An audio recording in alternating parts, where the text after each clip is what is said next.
English, if you could. A month ago, your party was up 20 points in the polls. Now, here we go. What does that say about your leadership?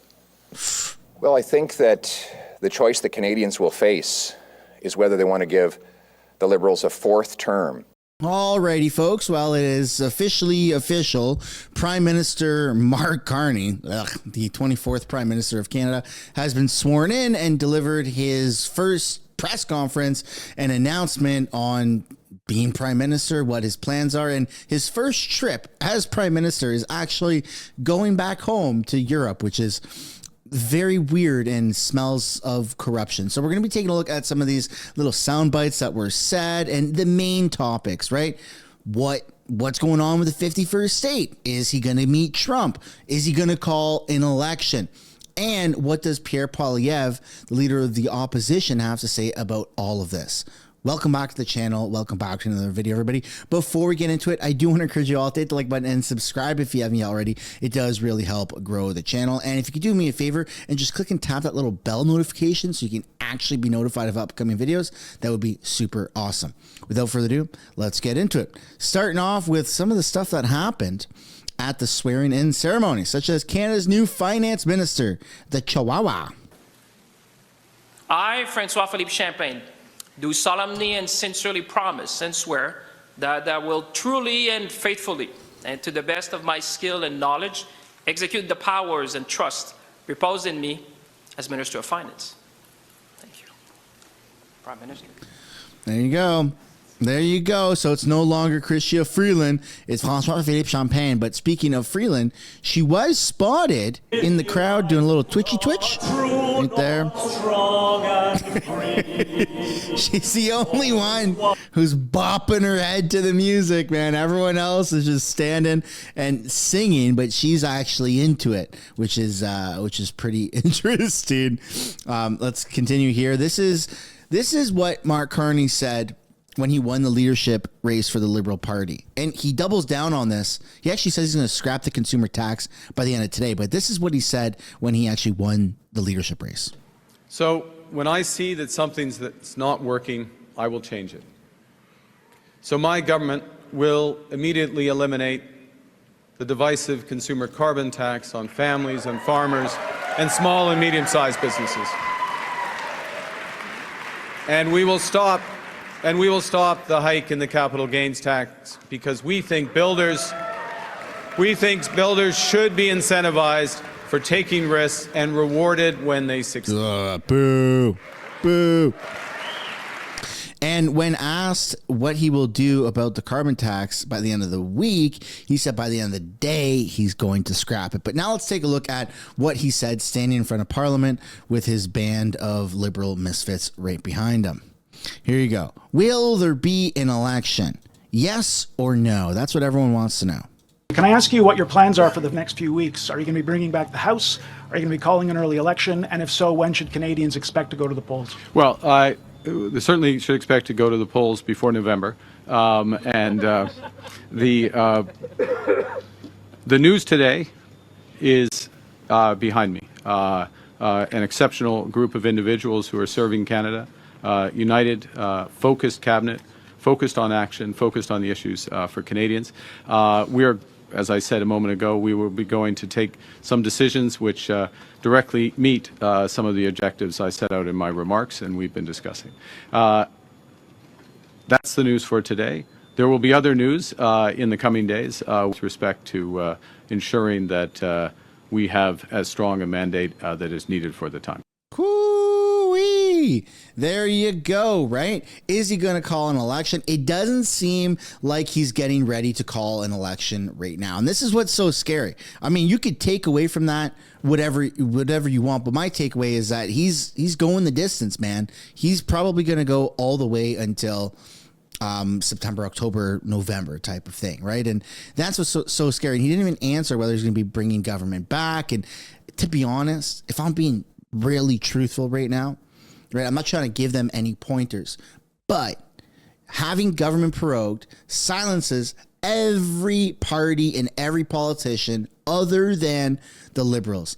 And if they're in this to win, which it seems like they are, it's probably in their best interest to keep government shut down, which is not what you want, not what I want. I want to see government back up. I want to see them debating in the House. I want to see an early election or an election just as much as the next Conservative. But just be prepared, folks, because Liberals are very sneaky when it comes to this stuff. And we're in dangerous territory right now. But for those that didn't get to see the entire speech, let's take a look now. No questions from reporters. This is what Mark Carney said from start to finish. It is my honor to respond to the Governor General's request that I form a government. And it's a solemn duty to serve as Prime Minister at this time of great consequence for our country. The ceremony we just witnessed reflects the wonder of a country built on the bedrock of three peoples: Indigenous, French, and British. The opening and closing prayers evoke the original stewards of this land. They remind us of the deep roots from which we grow and underscore the values to which we aspire. The office of the Governor General links us through the Crown and across time to Canada's proud British heritage. Et la cérémonie s'est déroulée dans nos deux And langues the officielles. ceremony Notre went ahead in identité both bilingue official nous rend languages, uniques. our bilingual Et la langue identity, française enrichit and the that French culture. language enriches our culture. On these foundations, Canadians have built a dynamic nation that celebrates its diversity, that cares for the vulnerable in society, and that always strives for a better tomorrow. Ce nouveau cabinet This new est cabinet pleinement conscient de is nos fully responsabilités confident pour with respect to renforcer our les responsibility fondations de to notre strengthen nation the foundations of our durant cette nation crise et pour bâtir in the un midst of this Canada crisis encore and to build meilleur. a Canada that is even J'ai better. le plaisir de vous It is présenter my l'équipe pleasure extraordinaire to introduce the et qualifiée extraordinary and qui well-qualified servera team au sein de mon that gouvernement will serve within et my qui government défendra and les valeurs will qui defend nous tiennent au cœur. the values we hold Notre so dear. gouvernement changera Our notre government façon de will travailler. change the Se way it works concentrera and sur will l'essentiel focus on et the most adoptera essential une things approche axée and sur adopt l'action an pour approach relever les défis based on devant action lesquels to nous meet the faisons challenges we currently face. Canada's new government is changing how we work so we can deliver better results faster to all Canadians. We have new ministers with new ideas, ready to respond to new threats and to seize new opportunities. Canada's new government is focused on the things that matter most to Canadians: growing more higher-paying jobs, improving affordability, and making Canada more secure. Canada's new government will be action-oriented, driven by a smaller but highly experienced team made to meet the moment we are in. Our leaner cabinet will focus on two priorities in particular. First, protecting Canadian workers and their families in the face of unjustified foreign trade actions.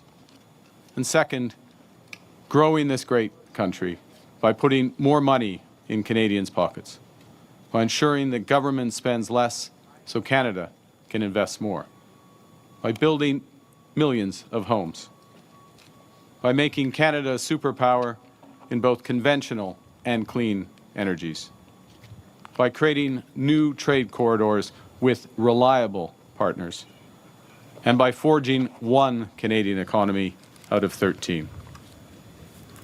We will relentlessly pursue this positive. He just straight up hijacked that from Pierre Poilievre. Like, Pierre's been saying that for quite some time, that we need to knock down the intra-provincial trade barriers for goods and services. And now the Liberals are suddenly on board with that. It's just so weird, man. Agenda, because Canadians know that negativity isn't strength. They know that negativity won't pay the rent or the mortgage. The negativity won't bring down the price of groceries. Negativity won't win a trade war. We know that by building together, we can give ourselves far more than anyone else can take away. Nous sommes maîtres chez nous. We are Notre masters in our pays own est home. Canada fort. Our Canada, Et notre our country gouvernement is Canada est strong. uni et And fort. our country is Nous united and commencerons strong. immédiatement We avec will notre première immediately réunion du cabinet. begin with our country first cabinet Is meetings. Canada strong? Our government is united and strong, and we will immediately get to work with our first cabinet meeting as soon as I respond to a few of your questions. Thank you very much. There you go. And so that's his speech. That's who Mark Carney is. Now let's take a look at some of these little sound bites, shall we? I'm complimenting the journalist from Radio Canada, and I would like to compliment the very existence of Radio Canada, and I'd like to reinforce that my government would be reinforcing. Ew. It goes back to Canadian identity, culture. This is away from the news, but the broader sense. So I'll finish the answer. Interesting. So a polar opposite. Pierre saying that he's going to defund the CBC, and Mark Carney, Prime Minister Carney, saying that he loves it and it's a part of Canadian culture. CBC, Radio Canada, is a part of Canadian culture. I don't think I've ever heard that. I can't agree with that one at all. Compliment the question. She's recognizing that I grew up in Alberta. I launched my campaign in Alberta. I'm just reinforcing today. Today, the story is behind me, and there will be more news because those behind me will be taking some important decisions this afternoon. Freaking weird, man. Super freaking weird. And then here's what Mr. Prime Minister Carney, Lord Sir Carney, right, said about America. I received the questions on a trip to Paris and London in a few days. I received an invitation from the President of France to discuss a variety of issues, both economic, commercial, to reinforce those relationships, also issues related to security in Europe, in Canada. Similar discussions will be had with the Prime Minister in the United Kingdom. This is sensible. Security is a priority for this government, reinforcing our security, as is diversifying our trading and commercial relationships. Of course, with both Europe and the United Kingdom, there are many opportunities. And as I said a moment ago in my remarks, there are historic ties. With respect to the President, I don't have plans to go to the United States. I look forward to speaking to him at the appropriate moment. Thank you. So to me, it feels like Mr. Carney is moving away from America in its entirety, and he's pushing more for trade with the UK and with, all of Europe. It's just pretty much where he's from. Like, he holds a passport from Europe, from 3 different countries, if I'm not mistaken. So is his loyalty really to Canada? That's going to be something that really comes up, and the Conservatives are really going to be pressing. In terms of the 51st state comments, here's what Carney said. Marco Rubio, in Charlevoix this morning, essentially repeated Trump's statement by saying that Canada would be economically better off as a 51st state. As Prime Minister, what do you say to that, to the U.S. Secretary? And he said it on Canadian soil. It's crazy. It's crazy. Simply, it's crazy. That's it. Full stop. It's crazy. In English? His point is crazy. That's it.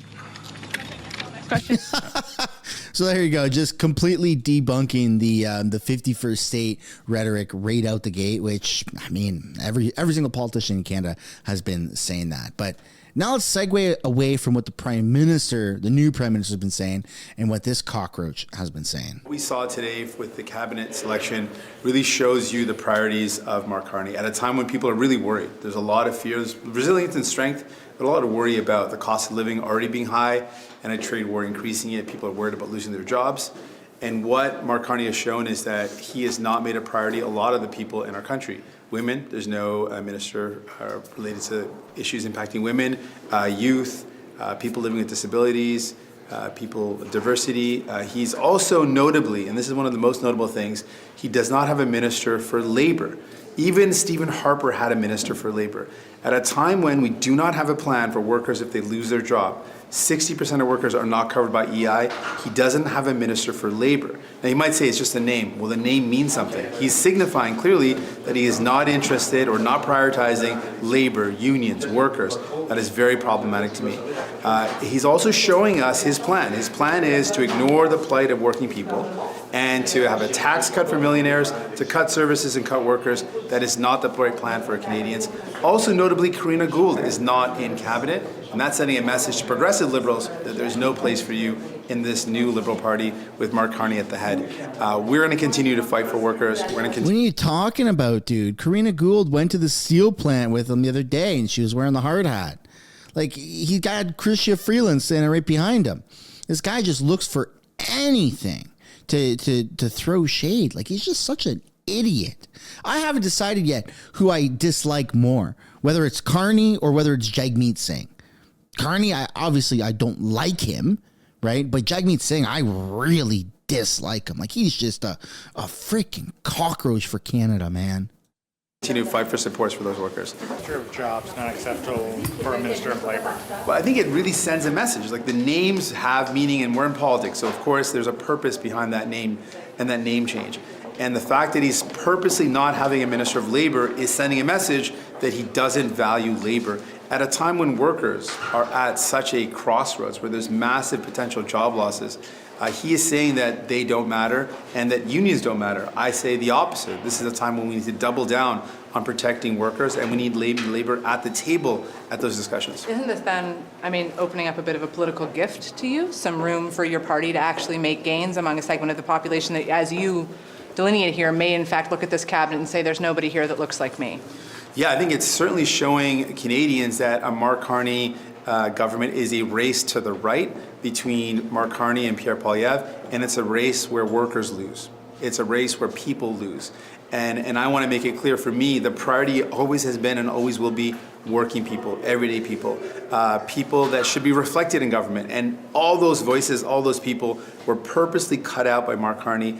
He's not building a Canada where everyone belongs. He's building a Canada where only some people will get ahead. And that's, frankly, it tracks. That's his track record. He has been someone that has made billionaires really rich at the cost of workers, and he's going to do that again. So now that we've heard from the Liberals and we've heard from the NDP, all that's left is to hear from Pierre Poilievre, which is exactly what is up next. Thank you very much, everyone, for being here today. It gives me a chance to state the Conservative mission to put Canada first, to take back control of our economy and become a sovereign, self-reliant, and stronger nation, to stare down American economic aggression and better stand on our own 2 feet, to bring home Canada's promise that hard work gets you a great life in a beautiful home on a safe street, protected by solid borders and brave troops under a proud flag. That's our mission. But today I'd like to begin by congratulating, begin by wishing Mr. Trudeau a happy retirement and all the best to his family, and congratulating Mr. Trudeau's economic advisor, Mark Carney, on becoming Prime Minister only 3 months after he moved his headquarters out of Canada to New York, moving jobs away from Canada. Today, Liberals are trying to trick Canadians into electing them for a 4th term in power, with a cabinet that is 87% the same as Trudeau's cabinet. 100% of today's Liberal cabinet were in Justin Trudeau's Liberal caucus. These same Liberal MPs voted to hike the carbon tax, double the debt, double food bank lineups, and double housing costs. The same Liberals all supported blocking pipelines, LNG plants, and passing the anti-energy law C-69 that has made Canada even more reliant on the U.S. Stephen Guilbeault, for example, the radical anti-development activist twice arrested for climbing buildings illegally to block resource projects, a self-described, and I quote, socialist, has been promoted to be the minister responsible for all of Quebec, but also responsible, according to Mr. Carney, for nature. That means nothing will get built anywhere in Canada because he will be standing in the way.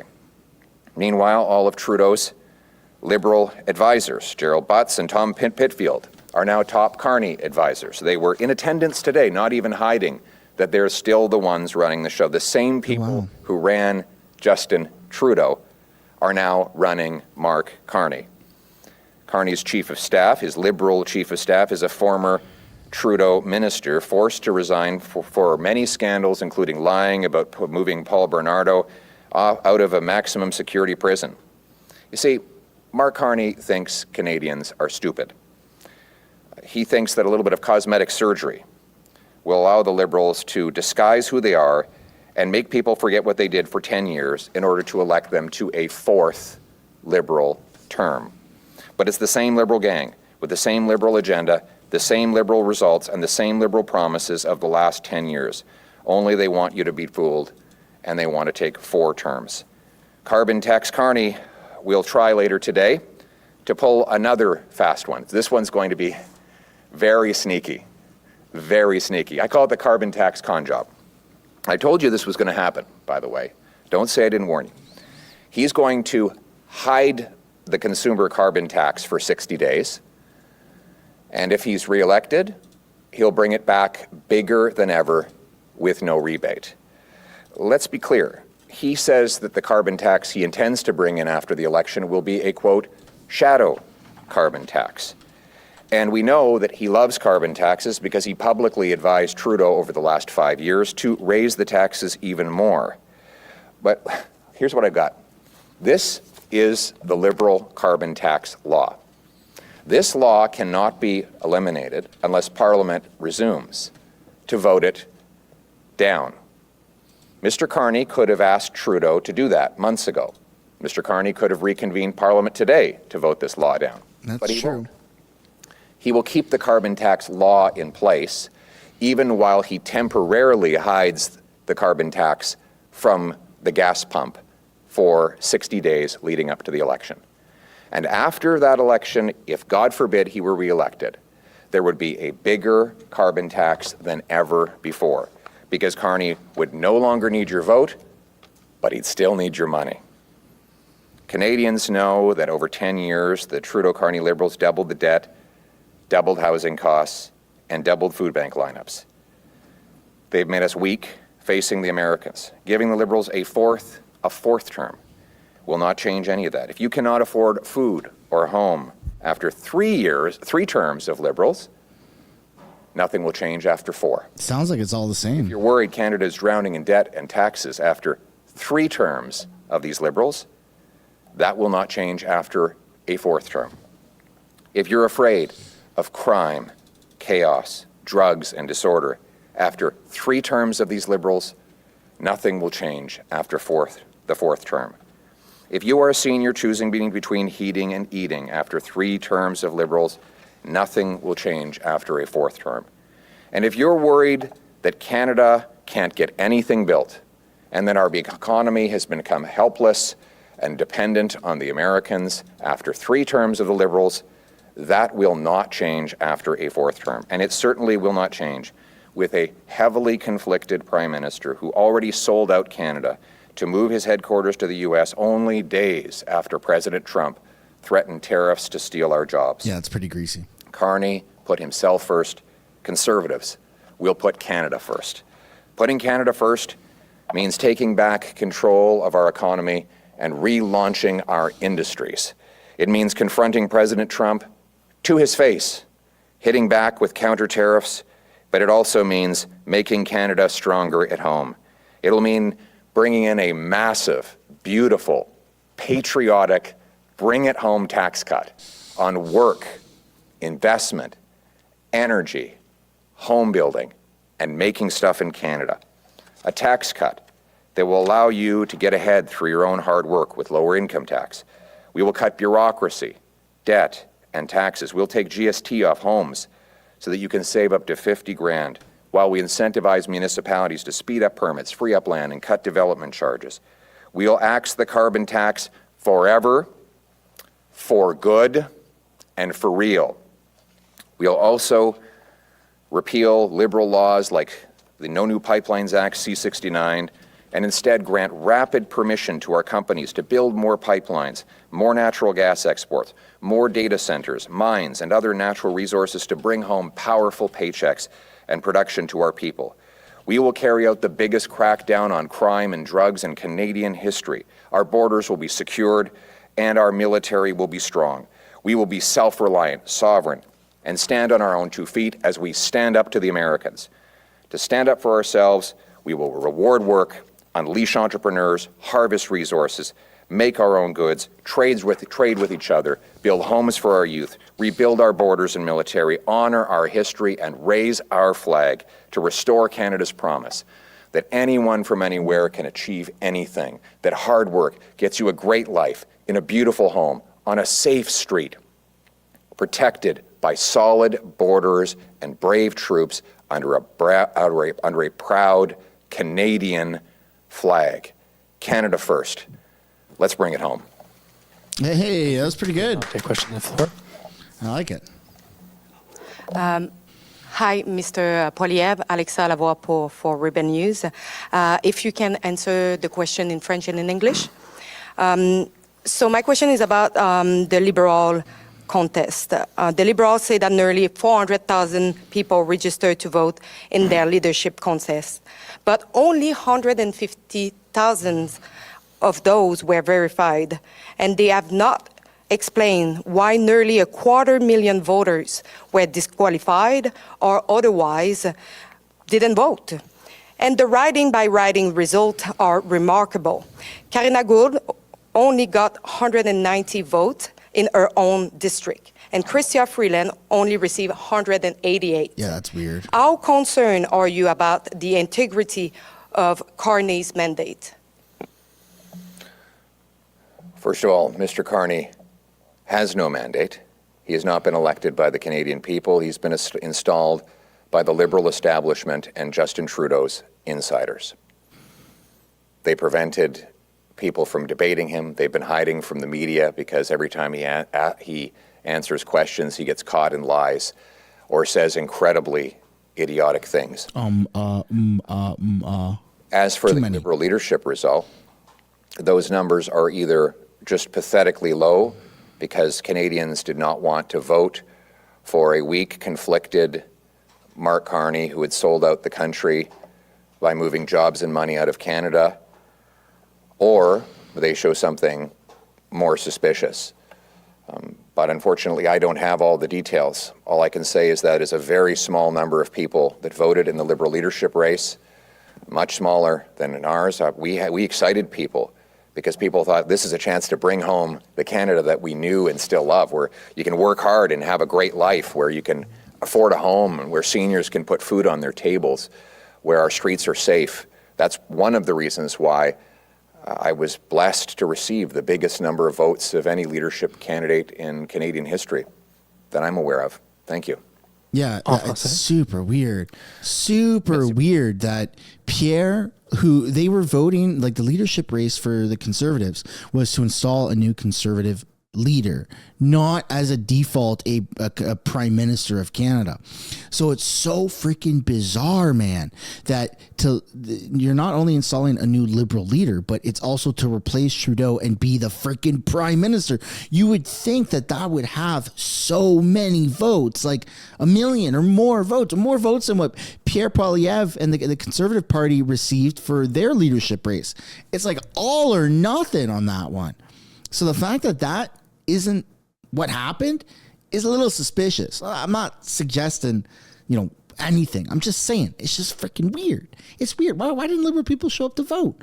Why were there canceled votes? Like it doesn't make any sense, man. The question in French was about whether I think that Mark Carney will abolish the carbon tax. Well, the truth is he can't do that without recalling Parliament.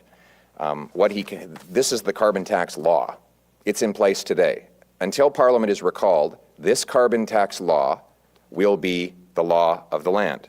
What he might do is hide the carbon tax by telling CRA to stop collecting it for 2 months before the election.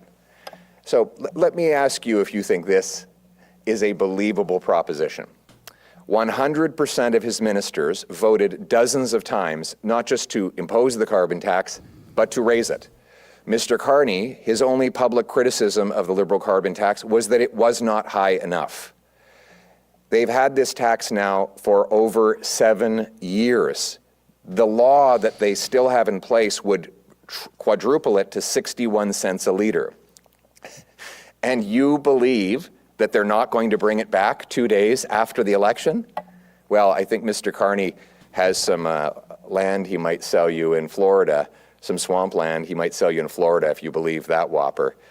The reality is that Mr. Carney loves carbon taxes, and if you elect him, you will pay a brutal price. And he has also said he will be bringing in a shadow carbon tax targeting Canadian industry, and he has specifically singled out steel. There will be tens of thousands of steel, aluminum, cement, and other industrial jobs lost under Carney's carbon tax. The combination of Trump tariffs and Carney's carbon tax will destroy our industrial sector and make us hopelessly dependent on the Americans, all while profiting Mark Carney's personal investments in other countries, investments that he still knows he has, investments that, like the carbon tax, he just wants to hide. The good news is that common sense conservatives will axe the tax for real, for everyone, for good. We will make sure it never comes back. There is only one way to axe this tax, and it is to vote for the Canada First Conservatives. Thank you. Next question, prochaine question. Good afternoon, Evan Dyer, CBC News. If you could answer in English and French also. If elected Prime Minister, do you still intend to fire the Governor of the Bank of Canada? My view is that if waitresses, barbers, mechanics, or other people don't do their jobs, they get fired. You know, Mark Carney should have been fired when he was the head of the Bank of England, and he acted as, in the words of the London Telegraph, as an unreliable boyfriend, changing his mind constantly, printing too much money, which led to inflation. But he doesn't think that people like him should ever get fired. They should just get promoted after they raise people's costs and ruin people's lives. I disagree. I believe that government officials should be accountable for their decisions, and when they fail, government officials should be fired. That is how the life works in the real world, and that is how life will work when I am Prime Minister of Canada. English, if you could. A month ago, your party was up 20 points in the polls. Now, here we go. What does that say about your leadership? Well, I think that the choice that Canadians will face is whether they want to give the Liberals a fourth term after they doubled housing costs, doubled food prices, doubled the national debt, and made our economy weak and reliant on the Americans. Whether they want to elect somebody who sold out the country to ship jobs to New York and out of our country, and who has brutal conflicts of interest that will have him working against Canada in the future. Or whether they want Canada First Conservatives who will axe taxes, build homes, fix the budget, and most importantly of all, unleash our economic independence by building pipelines, mines, LNG plants, and other economic infrastructure that will allow us to sell to ourselves and the rest of the world. That is the choice. More of the same with a fourth Liberal term, or Canada First change for the Canadian people. This week, Canadians heard Ontario Premier Doug Ford, a Conservative, praise the new Prime Minister Mark Carney, saying that he can, quote, smooth things with Trump and has an astute business mind that will appeal to the President. How would you convince voters otherwise? By reminding them that the choice is, do you want to elect Liberals to a fourth term after they doubled the debt, doubled housing costs, doubled food bank lineups, doubled gun crime, and weakened our economy, making it more dependent on the United States? Or do they want to vote for common sense, Canada First Conservatives, who will axe taxes, build homes, fix the budget, stop the crime, and unleash production and paychecks so that we can declare our full economic independence from the Americans? That is the choice that Canadians will face. Thank you. That concludes today's press conference. Thank you very much. And there you go. Just like that. It's done. So Pierre Poilievre is not really saying anything new. He's sticking to everything that he's, built the entire conservative platform on, which is lowering taxes, empowering Canadians, and less government. So no matter how much the Liberals are trying to poach any of these ideas, we all know that the Liberals are not going to be capable of actually pulling it off in the long run. Like Pierre said with the carbon tax, he can pause it for 60 days, but it's there on the piece of paper. Like, it's gonna be a law still. It'll just be renamed, it'll be buried, and it's not gonna be known as this big bad carbon tax. So my takeaway from all this is, even though it's a new face for the Liberal Party and it's a new prime minister, everything is still the same. So if you've been upset with the government over the past 9 years, 10 years, even if it was Trudeau that you're mostly upset with, it's still an ecosystem. There are people that are advising him. He's got ministers to do X, Y, and Z. And all of those people, all of those advisors are still in place. Canada is on the brink of breaking forever, right? We are so divided. We are so poor. The cost of living is so absurd that the only party that we can really trust, or not, at least I trust moving forward to try and fix this mess, is going to be Pierre Poilievre and the Conservatives. That is the end of the video, folks. I hope you enjoyed it. If you did, be sure to drop a like and subscribe, and I'll see you guys in another one. Bye for now.